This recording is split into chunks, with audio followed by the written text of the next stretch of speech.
அம்மா அவர்களை பொறுத்தவரை பெண்கள் நினைத்தால் தங்கள் தலையெழுத்தை மட்டுமல்ல மற்றவருடைய தலையெழுத்தையும் மாற்றி காட்டக்கூடிய சக்தி படைத்தவர்கள் பெண்கள்.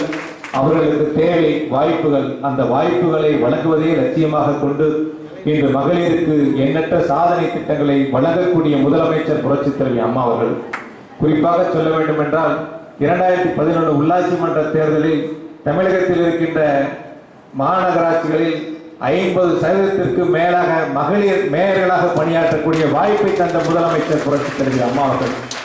அம்மாவுடைய எண்ணங்களை லட்சியங்களை உள்ளாட்சி தேர்தலில் கரூர் மாவட்ட மகளிர் அணி நடைபெறுகின்ற உள்ளாட்சி தேர்தலில் 100% வெற்றிக்கு அயராது உழைப்போம் என்ற உறுதியோடு சூழலுக்கு வருகின்ற அனைவருக்கும் மனமார்ந்த நன்றியை பணிவன்போடு சமர்ப்பித்து 50% மகளிர் அணிக்கு உள்ளாட்சியிலே மாண்பு அம்மா அவர்கள் வாய்ப்புகளை வழங்கி இருக்கின்றார்கள். இந்த வாய்ப்புகளை தந்த இதையும் டாக்டர் புரட்சித் தலைவி அம்மா அவர்களுக்கு மகளிர் என்றும் நன்றி உள்ளவர்களாக தேர்தலில் பணியாற்ற வேண்டும் என்ற வேண்டுகோளையும் உங்களிடத்திலே பணிவன்போடு வைத்து கரூர் மாவட்டம் புரட்சித் தலைவி அம்மாவுடைய எஃகு கோட்டை என்பதை வருகின்ற உள்ளாட்சி தேர்தலில் நிரூபித்து 100% வெற்றிக்கு அயராது உழைப்போம் என்ற உறுதியை சொல்லி நன்றியோடு நிறைவு செய்கின்றேன். நன்றி, வணக்கம்.